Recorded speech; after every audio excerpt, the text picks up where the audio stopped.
Yeah, so once again, I'm Jeffrey DeRose, director at the College of Staten Island Technology Incubator. Tonight, we are having a discussion with Sedale, the founder of Open Grants, to discuss funding opportunities and grants for founders of color. And with that being said, Sedale, I'd like to just give you the floor to introduce yourself and your company.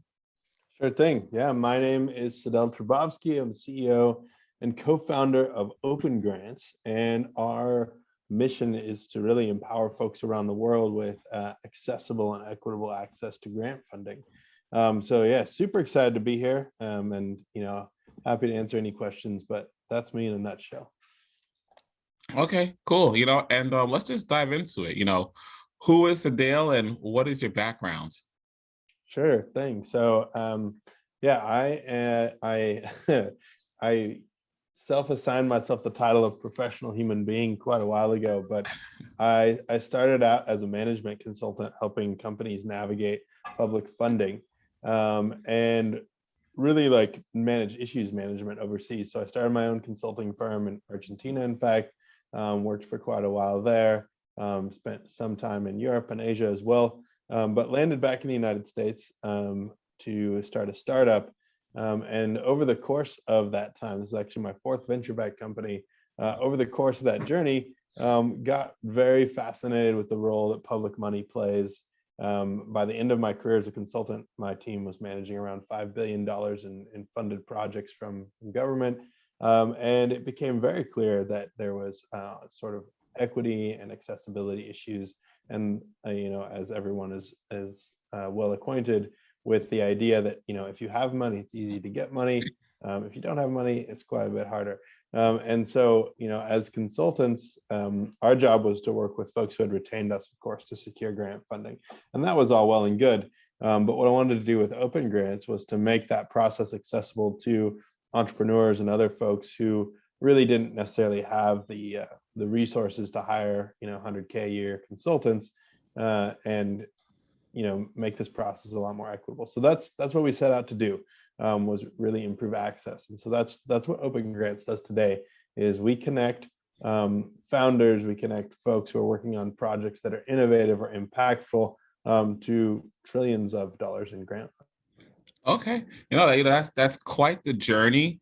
And I'm just curious to know, at what point did you realize you want to start this venture? And was there something that happened specifically that really prompted you to do this? Yeah, actually, I was in between companies at the time. I'd been lucky enough on my first Carbon Blue to get a bit of an exit out of it, and so I was in between companies. I was consulting for one of our investors, in fact, at the time, a company called Momentum, that specializes in grant development and public fund strategy. And I started to sort of socialize the idea of Open Grants internally with the company. They were planning all these really cool strategic things, and one of them was, potentially how could they expand their services to grow their team and really get into more markets. And so this was an idea that I had, and I pitched it to them for a while, and they just were like not interested. They're like, full stop, we're not into it. And so I said, like, one day I was like, all right, guys, bye. I'm gonna go do this thing. And yeah, it's something I think for me, one of the big triggers for it was just that, coming to the realization that there's a lot of problems in the world, and there's a lot of money, trillions, floating around to solve those problems. But unless we actually get like a real diversity of ideas and contributors to solve this stuff, we're never going to actually crack that nut. And like things like curing cancer, climate change, all the everything you can think of, all those high impact things need just a diversity of lived experiences and ideas to really start to put real solutions together. And so that's really what we set out to do with Open Grants. Like, look, the time is now. There's money, and the last piece of the puzzle is like, how do we deploy capital equitably and efficiently into groups of people who can actually start solving these problems, and can contribute in significant ways. And so that's why we really got going. Was ultimately there was a lot of problems facing the world, and it was the right time, and the people I was pitching it to weren't into it. So I was like, all right, it's time to go find some investors who love it and get started. Oh my God, no, that's quite the journey and quite the roadmap you have. And I'm curious, are you still in contact with the folks from your old company? Are they seeing Open Grants and what you guys are doing now? Have they reached out to maybe help out, seeing that you're having some success with the whole democratizing access to Open Grants? Yeah, I mean, they're great partners. They became investors actually pretty shortly after I had launched and brought on our first group of investors, in fact. So it's all good, you know. It just, you know, it took, you know, some leaving and getting some other folks to get on board for them to like really start to see it. And now they're users, they're subscribers, they're one of our early clients, beta testers. I mean, they've been massively supportive. It just took some doing to like show them, you know, it's the difference of like telling them an idea and actually building the thing, right? And you know, it's all good. Yeah, no, I got you. I got you. No, it sounds like no love lost there, and that's great. You know, we're seeing a conscious shift, right, in venture capital to be more exclusive. I'm curious if you're in tune with like what is the grant funding landscape looking like these days? Is there like the same push to be more inclusive, or maybe what do you call them, like grant originators or grant providers? Are they being held to the fire to improve who they are awarding grants to? I'm curious, like, you know, what is that landscape looking like currently? Sure. Yeah, great question. You know, one of the things that's really exciting is overall, there's a lot of like grantors that are trying to make that move in government in particular. There's a lot of stuff that's being written in where, you know, they're supposed to be more inclusive and connect with underserved communities or communities that haven't typically been represented among their awardees. It's the policy is nice, and it's nice that the policy is there. But one of the big problems they still have is that they don't have a good way to communicate the opportunities to groups outside of their groups, just because they don't have the tools to do that really. And you know, there's certainly like conscious bias that goes on, but what we've found is that a lot of times there's you know, obviously there's some conscious bias and like really problematic things, but there's also just a complete lack of like the people who want to do better don't have the tool sets that they need to yet. And that's why we built Open Grants, because you know, frequently it's a communication problem that needs to be solved for first, of like, how do we make founders and folks aware of the opportunities to start with. And that's why we built Open Grants. But yeah, there's a lot of like good set aside programs. There's a lot of policy in place to support more inclusion.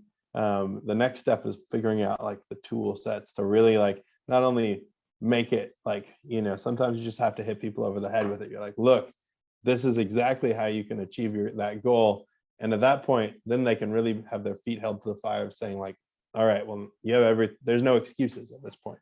And so that's what's really one of the things that's exciting for us. What we're building with Open Grants is to just do away with any of those like excuses that have classically existed. Like, well, we don't have the tools, so you can't yell at us. Yeah, you know, that's very real and very interesting, right? And I think that is a challenge for a lot of these you know, these types of institutions and organizations, right? They might have things for communities of color and things for women, but there's just such a disconnect. And I hear you mentioning tools a lot, but is it really about tools, or is it more about community engagement, right? Like there's just such a disconnect from those communities. There's just no direct you know, access for these institutions from a Yeah, communication standpoint. I mean, I think I put like kind of the idea of community engagement at scale into that kind of like tool set. But yeah, there's certainly just like disengagement in general from communities as well. And so we've been working a lot, for example, with CBOs within like a lot of community-based organizations to do kind of like listening sessions and understanding, you know, how to identify leadership and champions within these communities, unofficial or official, that can kind of connect and give feedback. But it is a problem. Once again, it becomes a problem of awareness still, right? So if you are, you know, if you're representing your community and you're not aware that there's a, you know, a feedback session for a certain grant opportunity available, and so you don't go to the meeting, so you don't get, you know, plugged in, you know, it becomes a problem. And so it still is like, I find like frequently it's in the communication realm. that's at the root of the problem, right? But yeah, they need better tool sets to communicate that, and some of those include just having people on the ground talking to folks, and getting involved for sure. Yeah, no, yeah, you bring up some really good points. And I'm just curious, are there any data points around how much grant funding is going to like Black or Latinx founders, or how much funding is going to women out there off the top of your head? Yeah, I mean, and it's not great. So, unfortunately, for example, and I'll use 2019 as like the last year of like really reasonable stats. 2020 and 2021, of course, have had like all kinds of different things happen in the funding space. But in 2019, just one example is 98% of all cancer research funding went to basically sort of that white, so kind of Caucasian demographic. Mm-hmm. And then the rest of it was kind of, evenly spaced amongst like the rest. And so, when you see stats like that, it's like 98%, oh my goodness, like you couldn't have managed to do better. And their response is typically like, yeah, we tried. So these are like these are the communication problems again. There's been, that's a very specific program that's highly problematic, and there's actually like research and studies that have been done on it. But across the board, there's been a lot more progress. And I don't have any like great statistics off the top of my head, but one of the things that we have seen is in 2019, once again, there's $131 billion of grant funding deployed to small businesses. And their kind of diversity metrics are like just not well documented. And this is another problem that they have, right? Is that they don't have a way to tell the stories, even if they do the right thing. So yeah, I mean, I'm just happy to like send some more info out as we start to like look more at that stuff. But this is one of the problems that we start with is like there's not really great reporting, and there's not like great metrics tracking for some of this. Yeah, you know what? All these issues and challenges sounds like market share opportunities for open grants. Exactly. But that's, sometimes you got to turn the challenges and turn it on its head. So let's just dive into the meat and potatoes a little bit. I'm sure for all the early stage founders in the room, how should they go about applying for a grant, right? A lot of times we are thinking that grants are solely for nonprofits.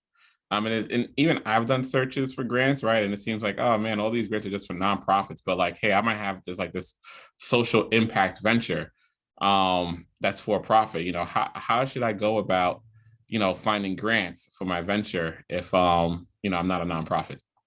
Yeah, there's a couple ways to do it. I mean, the first way, as I mentioned, there is that pretty, very robust stream of funding. So 2019 is 131 billion funding specifically for small businesses. And some of that went through like the Small Business Innovation and Research Program, which is SBIR, which a lot of folks know about. And that's more focused on technology. But there's a lot of money out there for all kinds of different sort of social impact work. And the place to start, of course, is to, there's two places to start. One, I'll selfishly say, create a profile on Open Grants. It's free, and we'll send you emails, and we'll match you to grant funding, so you don't have to go searching for all that stuff. That's one way to do it. I don't want to say it's the only way, because it's certainly not, but we do think it's the easiest way. But another really great way to start to find grant funding is just like, Google is a great place to start. Another great place is the SBDC and the PTAC organizations that you might have connections with. They have great resources to find grant funding. But one of the things that I want to throw out there is that grants from, in particular, foundations will typically always go to nonprofits. And that's just because of the tax structure that's out there. So government grant funding for small business is very robust, and that's probably the first place to look. The second place to look, though, is if you're working on some kind of social impact focused company, but you're a for-profit, but you know your space, go look up the foundation, go look up the nonprofits that are working in that space, and they may want to work with you. And the thing I bring up here is that you don't need to be like the lead applicant for a grant. And in fact, you can frequently bring a lot of value to somebody's application and relationship by, allowing them to help like bring you on board, and really you can like help the agency and whoever's getting funded meet whatever requirements have been handed down in terms of like diversity and equity and inclusion. And so that's a really great role for you to fill, is not only can you enhance the project and like help everyone score some extra points, but you can really bring that like your unique lens and view and skills into that relationship. And the bonus of all of that is that if you are a for-profit and you're going after money that's typically for nonprofits, and you've partnered with a nonprofit, you don't have to be the grant like recipient. You just get money from that relationship, right? So it becomes a subcontracting relationship. You get to like, invoice them and they get to pay you, and they're all obligated to do that via the contract, but you don't have to deal with all the grant management and all that extra stuff. So it can be great for a lot of reasons. And you can really like roll in and fill that role for folks. So that's a huge opportunity for all like minority owned businesses in general, is that a lot of programs have set asides and goals about like hitting these metrics, and foundations do a much better job than government does in particular of like setting up these relationships and managing them. And you can really like leverage that to your advantage. So that's one thing I suggest is, whatever your impact space is, look at the nonprofits who are in that space doing things. And if you do something real specific that complements their activities, you can just like hit them up and say, hey, look, this is what we're doing. Here's some grants that we identified, or maybe they have some grants they've already identified. Let's work together. And that can be beneficial for everyone involved. Yeah, that's actually some really great advice, and actually that's actually a very practical approach. So just to dive down deeper into this topic, when someone is also first applying, like, what should they be thinking about? I think for the outsider and the unexperienced person, right, grants just sound like this whole different world and all this paperwork and all this other stuff. What should someone be thinking about? And is the process really as complicated as we fear it to be? Yeah, well, there's sort of good news and bad news on that front, I suppose. One of the things is, well, I'll just address the complexity first. There's a lot of different range in terms of complexity for grant funding. And that's like typically the thing that leads me to my next point, which is the best thing that you can do to start off is, maybe if you've never like touched grants before, talk to somebody who has.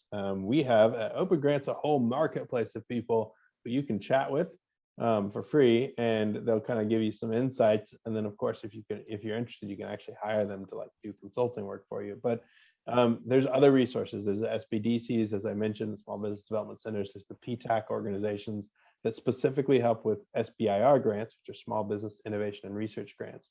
So those are great resources as well. But overall, you can expect a few things from a grant funding process of like putting together a grant application.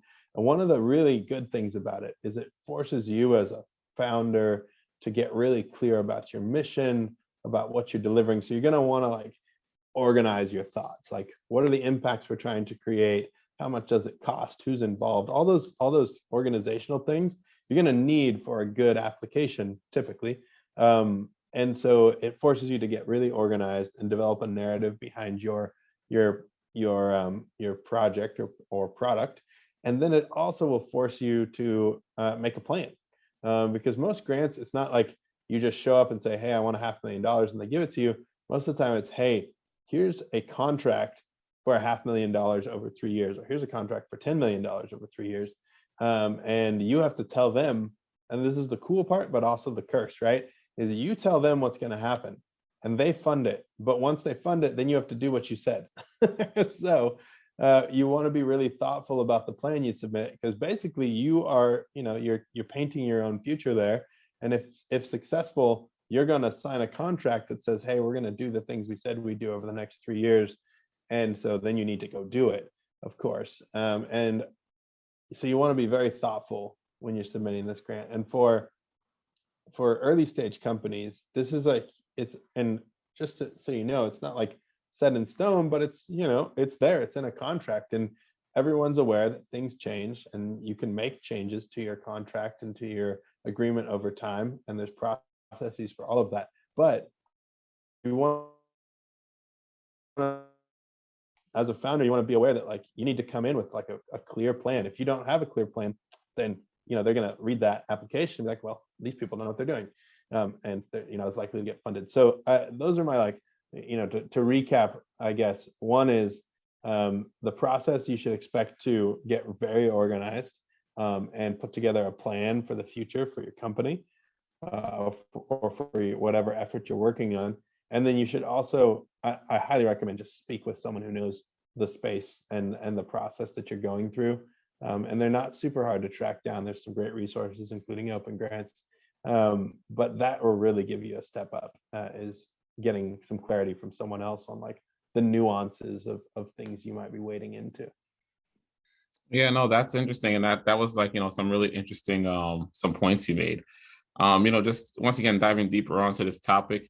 How big of a role does maybe saying data and tangible results play in activating a grant, right? For example, you might be competing for, just using the incubator as an example, right? We're sometimes competing for grants that serve entrepreneurs and entrepreneurs of color in New York City, things like that, right? And our goal is sometimes, how do we work as hard as we can this year to have good data to put on our proposals for next year? And just curious, on your thoughts on what role does data play in these grant applications? Yeah. Once again, unfortunately, it really depends, right? And that's why you want to like talk to people who know the specific application you're working on, specific program. So there's some programs, of course, that are very data driven and outcomes driven and very heavy handed on the reporting requirements and all those kinds of things. And you do want to, like, you want to hustle and get it done. But there are other grants that are pretty open ended. I did a webinar earlier today with one of our partners at Builders and Backers, and they do 5K unrestricted grants to entrepreneurs and builders who can use that money pretty much however they want to like build and test an idea. And then they have other funds to like follow on with investment and other grants. It's a really cool program, and it's a great example of like, that's like the other end of the spectrum, right? It's like, hey, here's $5,000, go wild. So that's a cool, one. By the way, if you do want to check them out, Builders and Backers, you can find them on our platform or wherever. But I just want to throw that out there, that like there's a big spectrum. There's a lot of differences. And so on the one hand, you might have like some of the programs, Jeffrey, that you're talking about in terms of like the EDA that funds innovation ecosystems and training for entrepreneurs. They're like, hey, tell us all the outcomes, you need to define them, track them. We want monthly reports, kind of thing. And then on the other end of the spectrum, you have like, hey, here's money, have fun. That's what you did later. So yeah, there's a big spectrum. And so it's really great to connect with someone who knows, once you find a program, figure out like the title and the agency or the foundation that's putting it out there, and then go find a grant writer who knows that space. Yeah, that's a perfect segue into my next question, right? Because how do we find a good grant writer? How do you vet if someone's a good grant writer? I hear from entrepreneurs and nonprofit people all the time, like, hey, I just hired this grant writer. I paid them a bunch of money. They got nothing done. They're just, sitting on their hands, etc. And of course, when it comes to this grant game, nothing can be guaranteed, right, in terms of outcomes of winning a grant. But like, how do we vet for a good grant writer? Yeah, I mean, one of the big signals that we use, frankly, apart from like references, first there's all the normal stuff that you do, right? You call their references, but you ask for references in the first place. Like if they can't give you any references, then either they're brand new and they should, acknowledge that and tell you that, or they don't want to give you references, and that's sketchy. But you ask for references. Ideally you find someone that's like through a warm intro, right? That's always nice.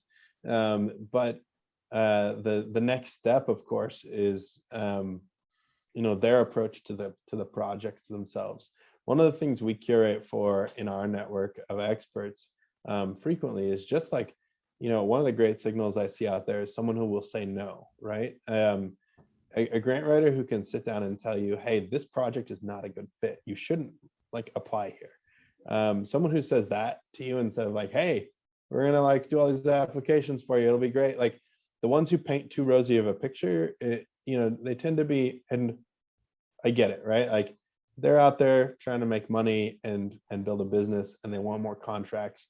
And then the unfortunate thing about like the reality of this space is if they're not very good, or if they don't quite know what they're doing, they're just gonna like try to sell you on the fact that they can prepare a bunch of applications. And preparing an application is one thing, but winning grant funding is a whole nother thing. And one of the things you just said strikes a deep chord with me, because our team, the team that I worked on at Momentum, we had a 99.9% success rate. And that sounds super impressive, but really it's not that impressive, because all we did was say no a lot, right? Like we knew pretty well going into a grant application whether or not someone was going to be successful. And even with all that experience and talent, we still didn't like win all the time, right? And so, your point is well taken, that like you can't guarantee results in this space, but you can do a lot to really optimize those outcomes. And more often than not, you can be very correct about somebody's opportunity to be successful. And if your grant writer can't tell you with like a light level of confidence how like your chances of being successful, that should be a red flag for you, because it probably means that they don't know the program very well. And if they don't know the program, they can't really deliver and optimize for those outcomes. And that's why, like at Open Grants, you will be able to, like, you can go on our platform now and you can say, hey, I want someone who knows NSF SBIR. And it's not important for you to know that that's the National Science Foundation Small Business Innovation Research Program, but it is important to understand that like you should be able to throw out like, hey, do you write grants for the Gates Foundation? How many, like, is this a good fit for us? You should be able to ask that, and they should be able to give you a very good answer with like actual reasons behind it, right? Like they should be able to tell you, hey, chances are you're going to get this grant. I'd say, high 70-80% that you're going to be successful. And this is why. These are the companies we've seen be successful in the past. And here's the things that they did. And here's the things that you're doing that are similar. We know the people who are deploying this project, and we know the outcomes they're looking to see. Those kind of things, they should be able to tell you all that stuff. And if they can't, then, maybe think about going with someone else. Yeah, no, that's some really good points that you're making. And what about the role of storytelling? I'm a little new to this grant game, but actually did win a grant this past summer with the SBIR, actually, or the incubator team, say. And I think we did a great job of telling a story and communicating, like, why we are the best fit for this grant, et cetera, et cetera. I'm just curious on your thoughts on like the role that storytelling plays in grant writing and just the process in general. Yeah, I'll say two things real quick. One is that, for competitive grant programs, it's important. To be clear, there's some grant programs out there that literally you fill out a form and you get funding.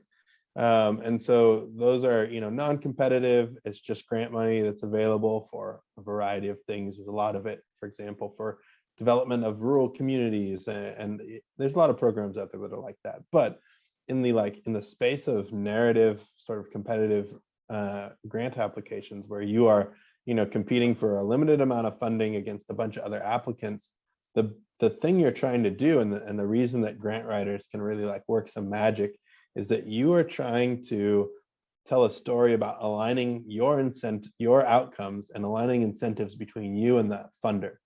And the really good grant writers know like what is motivating those grantors in deploying capital. So whether it be the Gates Foundation or the California Energy Commission or the Department of Defense, understanding like what their motivations are for deploying money, and then being able to take the things that you're doing and weave a story together that says, hey, the things we're doing are the things that you're doing.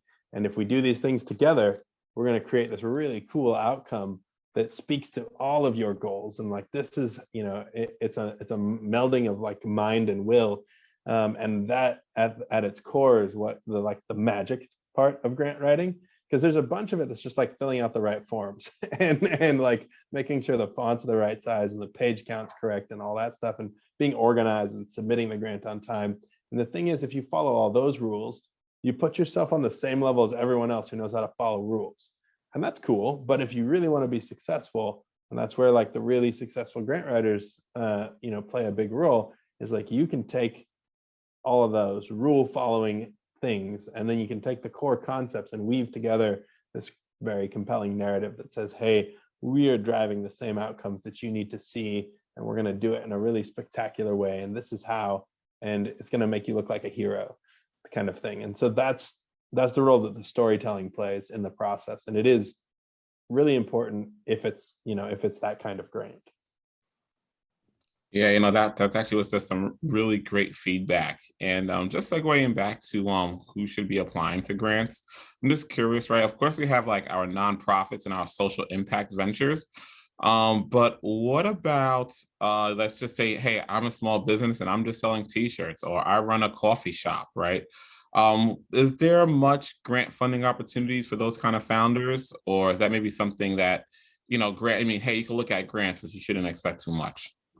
Yeah, honestly, it really depends on what you're trying to achieve. And so I'll give you a couple examples, right? So say you're running a coffee shop downtown somewhere, or wherever it might be, and you decide that like you want to put electric vehicle charging in front of your coffee shop because that's going to improve like it as a location. It's going to make it a destination for a lot of drivers, and it's going to drive a bunch of foot traffic or whatever. You can find funding for like electric vehicle charging, and you could probably get the whole thing paid for, right? So there's that. So that's just one example. Like another example is, say you are some kind of, say you're selling t-shirts. Right now, for example, there's a bunch of grant funding to help businesses do like build digital storefronts. And that's because of COVID and the pandemic, but it's a great example just again of like, you can typically get grant funding for different things like making your store more energy efficient.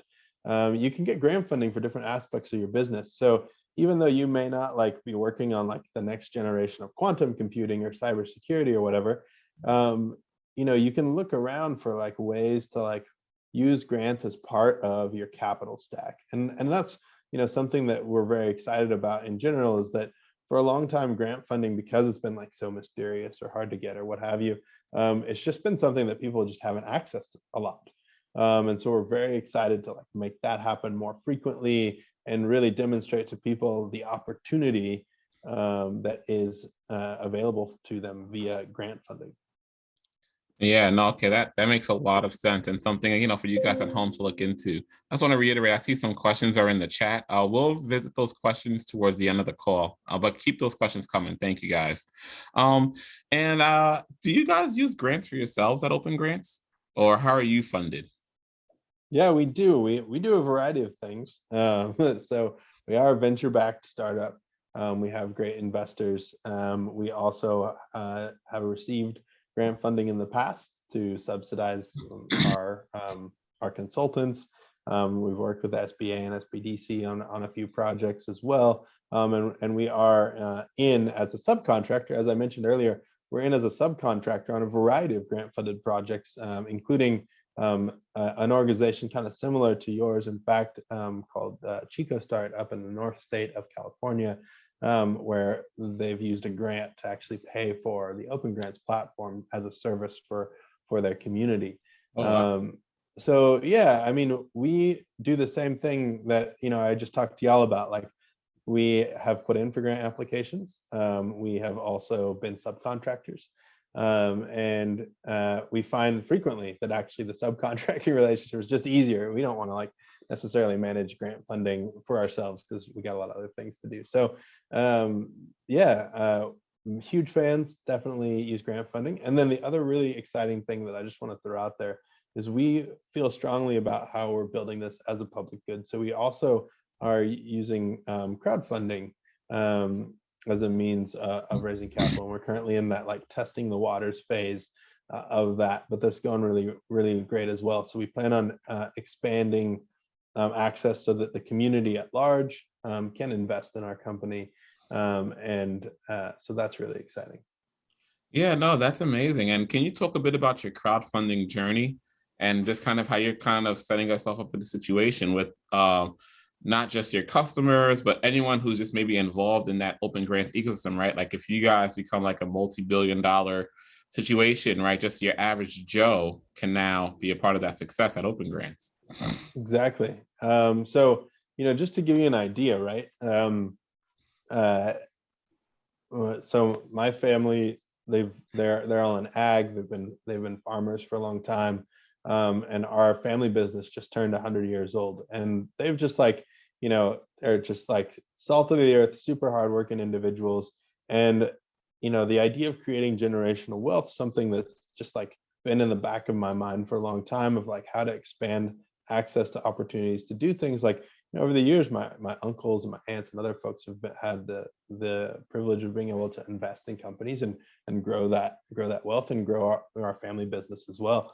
And the thing is, right, like with the SEC regulations the way they are, there's a lot of people that frankly just don't frequently have access to invest. But now we've got crowdfunding, and that's really exciting because we can allow anyone, regardless of investor accreditation status, to invest in our company. And the other really cool thing about what we're building, we think, is that this is something that like we use a lot of tax. There's a lot of tax dollars available for all these grants. So it's basically the people's money in the first place. And so we love the narrative. We want to see our community, the Open Grants community of investors, help us build this platform and make it better. So we've opened up a Discord channel that you can access as you become an investor in the Open Grants platform. We're very excited about just like that dynamic of saying, hey, this is a public good. It's been built with a lot of input from our community. It's how we make a really good product, and it's also how we deliver really, really exceptional value. And we hope that over time, as we build this company and ideally work towards that kind of exit or future event, that we can return a lot of value to the community. And this is our opportunity for doing it. So it's why we've opened up part of our round to crowdfunding. We've actually foregone investment from other investors so that we can, allow our community to invest. I'm very excited about it because we do feel like not only is it the right thing to do, but it's also this really cool opportunity for us to not only build an engaged group of like early kind of users and beta users and champions who are going to give us real feedback about the platform because now they're invested. But it's also just, I think, a proper narrative. And I think I personally would like to see more companies approaching wealth distribution and wealth creation this way. Yeah, no, that's amazing. That's amazing. How, this comes from such a humble place. You're making just wealth creation more accessible. And can you just talk about like the equity crowdfunding process? Like, what are the rules around that? Typically only accredited investors can make an investment in a private company, but the rules change. I think they're in the Obama administration. So somebody wanted to do equity crowdfunding today, which is different than just plain Jane crowdfunding. How do we go about that? And what are the rules and stipulations for doing this? Yeah, so you do have to work with a broker dealer. We chose to work with WeFunder. You can also spend money on your own legal to set it up via your own website, but we chose to use a third party, a site to host the opportunity itself. You have to get a set of not audited but reviewed financials from an independent CPA, and then you submit a variety of documentation and information to the SEC. Once they've approved your Form C, you're available to like actually do just what's called general solicitation. So you can do Facebook ads, Instagram, you can do the full gamut. But effectively, equity crowdfunding also works really well because when you work through like a structure like WeFunder, for example, all of those investments, like the minimum investment is just $100, and then all of those investments individually can total, a few hundred investors. And the thing about it is, if you did that like normally on a cap table, it would be chaos, right? You can't have 200 people on your cap table. And so when you work with a broker dealer and someone who has the setup like WeFunder, for example, you can roll everyone up into a single line item. It becomes a single line item on your cap table, and you just designate like one responsible investor who's like the lead investor. And that person becomes responsible for the actions and acts on behalf of everyone else. And so it's a great way to do it. We chose WeFunder because they do have a really great sort of team working on inclusion there. So they actually kind of scouted us for that. And then we actually really like that they're just like a public benefit corp as well. So they have that like social mission that's well aligned with what we're building. Yeah, no, that's amazing. And how has community engagement been after you've decided to do this? Do you find your community is like way more engaged? People are more enthusiastic. People are sending more referrals. Is there like, are you getting like that kind of like network effect of doing this? Yeah, it's actually been really great. Yeah, I've gotten like some great texts and calls from folks. We've generated a good amount of just interest. And yeah, it's been very exciting to watch. And we're excited about we'll be launching that Discord channel shortly. But yeah, we're excited about where it's headed, and we see the potential and the opportunity. So we're very pumped about that. Yeah, no, that's amazing. I think this could maybe be like a strategic playbook kind of play, right? For crowdfunding and doing community engagement and killing those two birds with one stone at the same time. So that's interesting stuff. And congrats on all that. And that's all the work that you're doing. So I would like maybe just take, 5 or 10 minutes and let you demo the platform. We typically don't Sure. do that here, but I think, you have a unique platform that maybe people really want to see and just want to see what it's like, getting on and navigating and searching for grants. So I'm going to give you sharing privileges and you can share your screen. All right, let me go ahead and do that.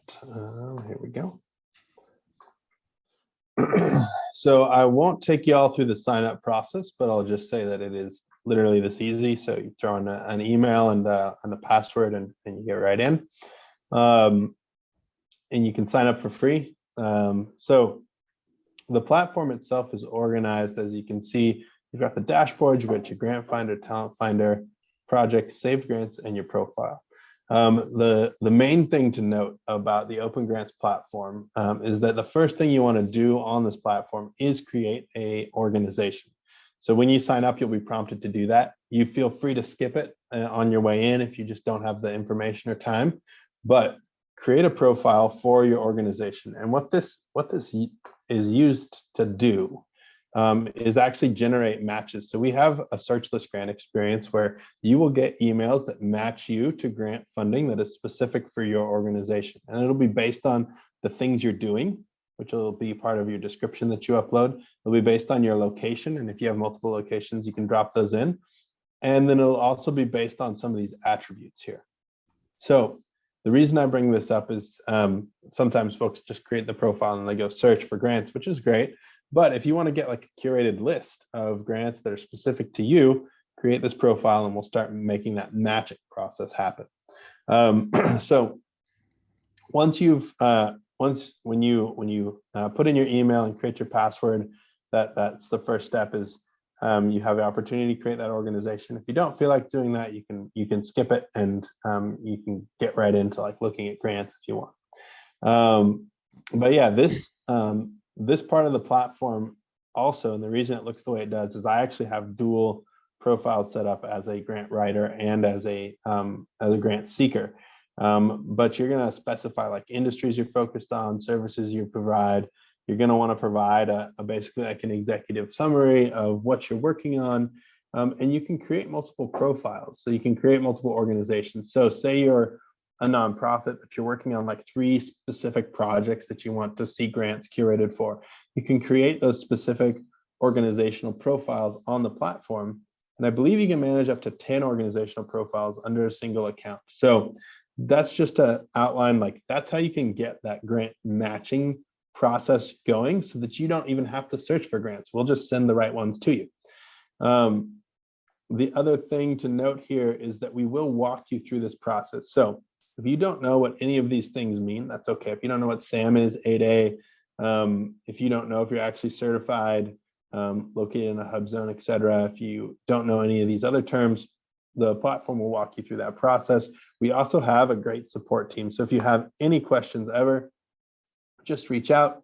Our head of customer success is Kinsey Hales here, and he or someone on the team will get back to you right away during normal business hours. So that is, that's the start of your journey, is to create this profile. Once you've got that profile created, you can do 2 things. You can just log out and then wait for us to email you with some relevant grants. However, the other cool thing we have in here, of course, is the grant finder itself. Now, the nice thing about this is you have the opportunity to just basically search, or you can create filters if you want to. The filters are actually part of our Pro plan, just as a note, which is $29 a month. For anyone participating in this program, we do have a coupon code. Feel free to just reach out, mention Jeffrey or the college, and our support team can hook you up with that process. So we have a code that'll give you a year access to like all of our premium features for free, and super excited to participate with the college as one of our partners, and love the work that's going on here. So for any of you who are interested, you can redeem that. Just talk to our support team and they'll get you all squared away. But definitely create that profile and that organizational profile first. So once you get into the grants, you can search. So say you are working on job creation or job training. You can start just looking around, see what's available. And then if you are using the Pro plan, you can actually export the results of that search into a CSV file. And then you could like share that with your team if you wanted to. Or the other cool thing you can do, honestly, if you find one that you really like, you're like, this is amazing, you can click view grant, and then you can just copy a link. And you can share that with somebody, anyone, and they can sign up for free and look at it. So you can always just share that grant. You can also save grants. You can start compiling like a favorites list. So when you do open a grant, you find one that you like, you can start doing that. You can save and curate that list together.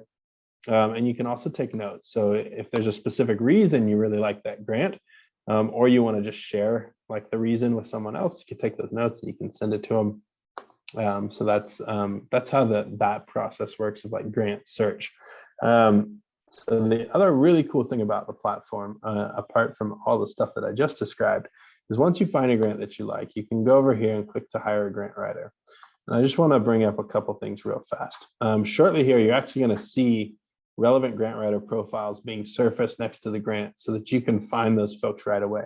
Right now, unfortunately, we don't quite have that ready yet, but what we do have is this talent finder. And the exciting thing about that, the talent finder, is that you can find all kinds of specific folks for the specific thing you're working on. So if you want to find specifically a grant writer who works in the energy space, say that's what you're working on, and you're looking for someone who actually wants to write grants, but might also do some technical consulting for you, and you want them to be very familiar with government grants, right? And you can see how this is going, right? So you can really dial in all of the things. We've organized these folks.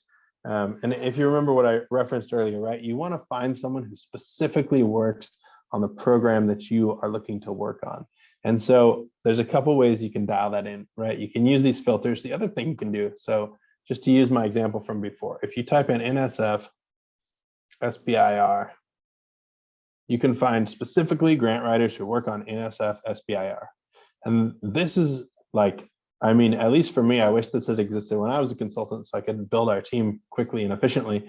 This is something that just doesn't exist anywhere else, of like having these folks organized by like the agency and the program that they work on. And you can see, for example, Stacy, she comes up as the top person here, and she really is the top person in this space. She does a ton of really cool work in this area, and she's very smart.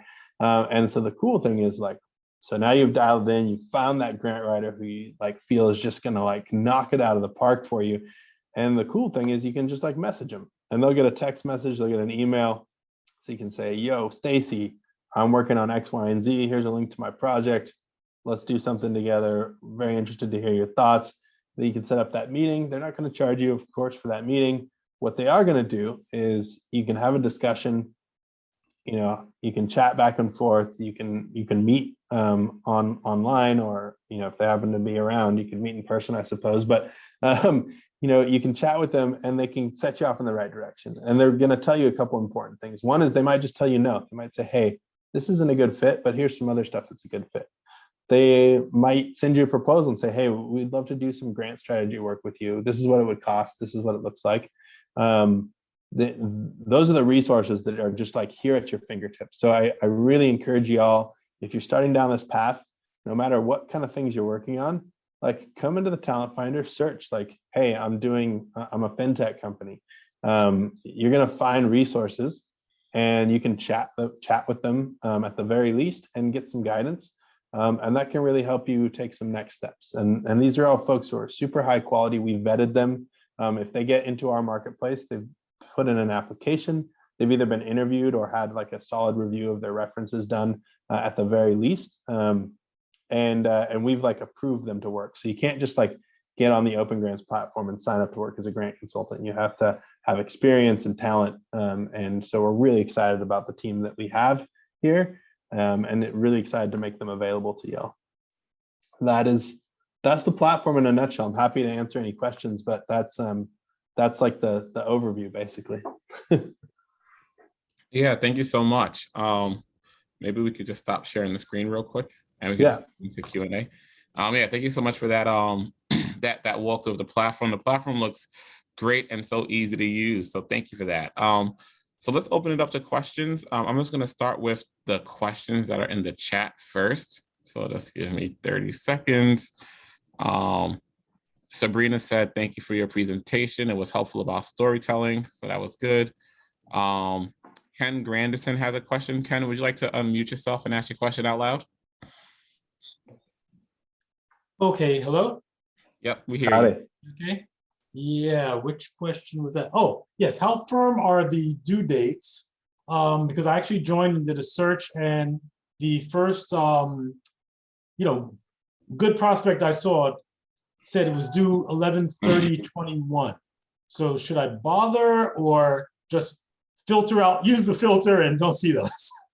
No, so if they're still out there, typically, some of those are like recurring. So you might want to like, click on maybe view original, see what it says online, and explore maybe like the due dates are typically very firm, but like if it's still out there, it means probably you can apply next year. So it's something that you might want to strategize about applying for in the future. Okay, and then the support link on the left are they the folks to talk about the code that you mentioned? Yeah, exactly. Yeah, just hit them up. Yep. Okay. Yeah, just shoot a message over to them. Yeah. Thank you. Excellent. Thank you for that question, Ken. Next we have Angela Mascarenas. I hope I said your name properly. Would you like to unmute yourself and ask your question?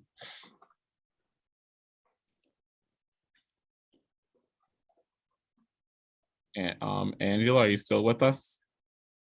Actually, I'm not seeing her in the chat, so maybe she left, but I'll ask it out loud. Well, she asked if there are grants for fintech, so I think that's an easy answer, yes. So that's fine. We have our Marwa Alzandani. You had a question you want to ask out loud? Yeah, sure. My question is, how would you recommend getting grant for international business? I mean, a couple of ways, but really it would just follow the same process here, right? So fill out a profile to get started on Open Grants, and you might think about, well, there's a couple of things to think about. One is depending on what country your company itself is based in, you may want to start your search there with whatever resources are around. But create a profile. You can start getting matched opportunities. The U.S. government in general funds a lot of different things through embassies as well. So, but yeah, I mean, if you're saying it's an international business based in the United States, just that same process that I described is a great way to get started. I would create a profile and talk to somebody in your space. So really focus less on the fact that it's international and more on like, what's the business? That's the great place to start. Like, what are you trying to do? And then you can probably find some grant funding for it. Thank you. Okay, we have Ken again with another question about the 10K project. Ken, you want to ask your question out loud?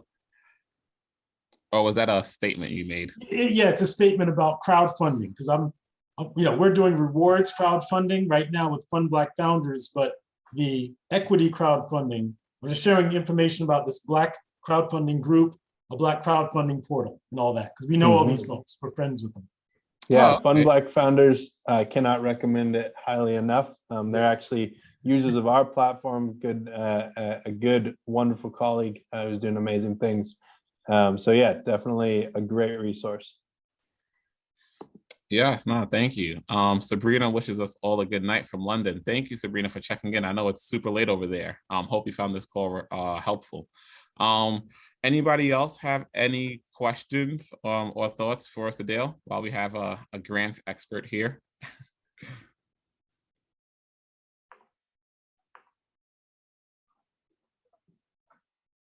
Not really. You guys sure? I guess we can maybe wrap it up here. It's going once, going twice. Any final questions from the crowd?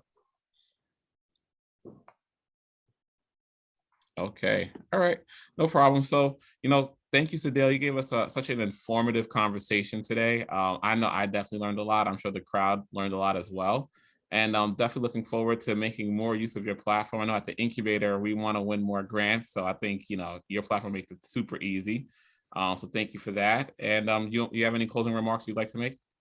No, I guess my only remark is that there are a lot of opportunities to engage, especially right now in the process of kind of helping communities access grant funding. And there's a lot of opportunities to engage with like your public officials and other folks who are making policy. And I just want to throw out there that get involved, be at the table. Sometimes that's just like that's what's been missing. And unfortunately, while we'd appreciate that like the folks at the table would like do the outreach, sometimes you just have to walk up and be there. So definitely like reach out to your SBDC folks, reach out to PTACs, reach out to your community leaders. There's infrastructure money. There's the USICA program that's coming down. It's literally, there's billions and billions on the table. And the idea is that we build a better and more inclusive economy. But it takes participation and your voice is being heard. So if you do have the opportunity, please take advantage of this time in particular to reach out and connect with folks. And by this time, I mean like Q1 and Q2, as folks start to divvy up and like really allocate capital to projects around the nation. Yes, no, thank you so much. Thank you so much. That's actually was also some really good advice. So for everyone at home, we will send a follow-up email with Sedale, should we send your contact info? Or I think you have someone who handles partnerships or onboarding. Is there someone we should have them reach out to? Yeah, the two best places to reach out, if you want to, you can sign up on the site, reach out directly to our support team via that live chat, and they'll hook you up. And then I will also send over information for Kate, who handles our partnerships, and y'all can reach out to her as well. It's the best way. Like, I just don't want to be the bottleneck, not trying to pass the buck, but definitely want to like connect y'all with the people who can get you help and on your way to getting grant funding. So those are the best resources. And I'll just put some context real quick around it.